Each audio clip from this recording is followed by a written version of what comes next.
Salut mes frères et sœurs, nous voici pour la suite de notre étude de l'évangile de Jean.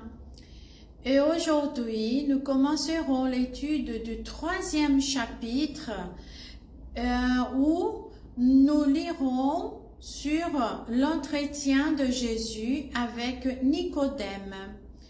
Pour aujourd'hui, nous ferons l'étude du 1er verset jusqu'au 13e. Et puis, on va continuer du 14e au dernier prochainement.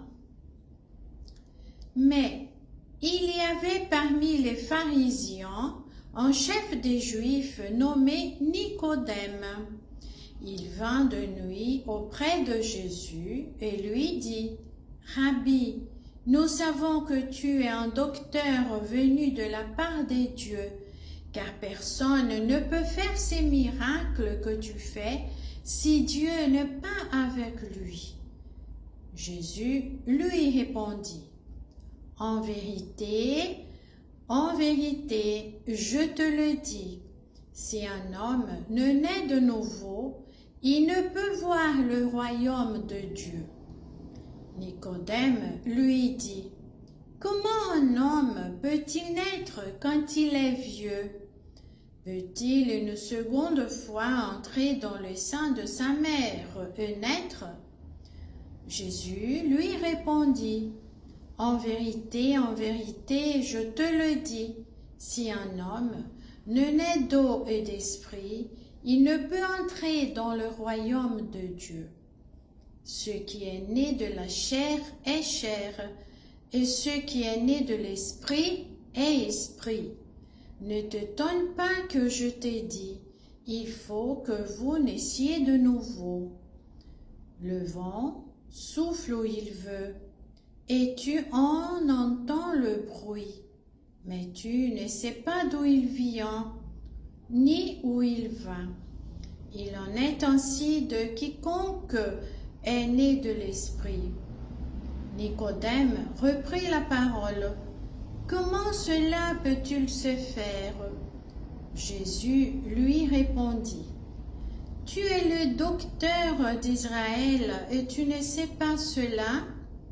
En vérité, je te le dis, nous disons ce que nous savons et nous rendons témoignage de ce que nous avons vu. Et vous ne recevez pas notre témoignage. Si vous ne croyez pas quand je vous ai parlé des choses terrestres, comment croirez-vous quand je vous parlerai des choses célestes? Personne n'est monté au ciel, sinon celui qui est descendu du ciel, le Fils de l'homme qui est dans le ciel. »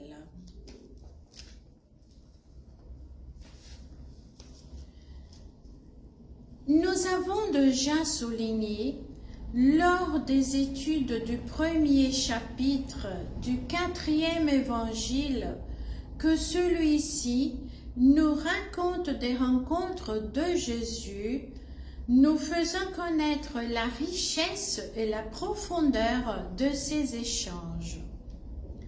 L'entretien avec un pharisien constitue le premier discours de Jésus dans l'évangile de Jean, après le prologue et à la fin de la semaine inaugurale qui se termine par le signe de noces de Cana. Après son premier miracle, Jésus monte à Jérusalem car la Pâque des Juifs était proche. Et là-bas, il purifie le temple comme signe de sa résurrection et révèle l'imperfection de la foi des habitants de Jérusalem. L'apôtre Jean, au commencement de son récit, nous indique qu'un visiteur, le pharisien Nicodème, est venu à Jésus dans la nuit pascale. Plein d'assurance, à la fois imparfaite et trop attaché aux signes, Nicodème veut discuter avec le rabbi Jésus, justement à propos des signes qu'il accomplit et qui le font croire et reconnaître en lui un nouveau Moïse.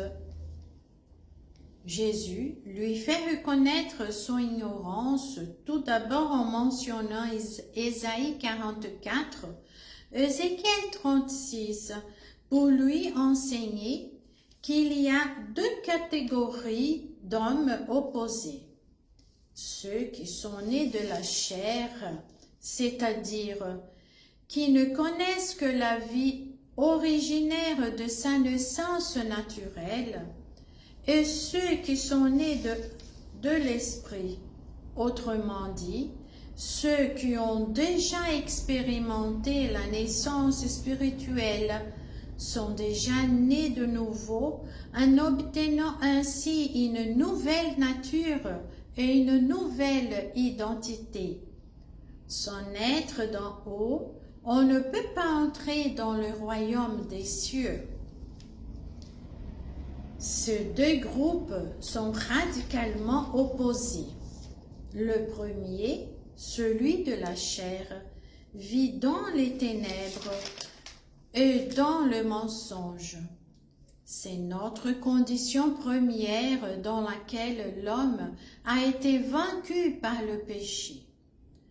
Tandis que le deuxième groupe, celui de l'esprit, vit dans la lumière et la vérité. La chair est encore là, mais ce n'est pas elle qui caractérise le croyant. Et pour entrer dans les groupes de l'esprit et le mystère de Jésus et son œuvre, il faut avoir un esprit nouveau, l'Esprit Saint. Les raisonnements savants de Nicodème ne peuvent que lui montrer qu'il n'en sait pas. Heureusement, ce pharisien a dit mais ne pas savoir comment se renverser l'eau et l'esprit. Cela révèle sa disposition à recevoir les vérités célestes que le Seigneur Jésus va alors lui révéler. Ici, l'eau est le symbole de la parole de Dieu qui a régénéré le croyant et l'esprit est l'agent qui applique cette parole à notre conscience et renouvelle notre être intérieur. Être né d'eau n'est pas analogue au baptême, car celui-ci est le signe de notre identification avec Christ dans sa mort et sa résurrection.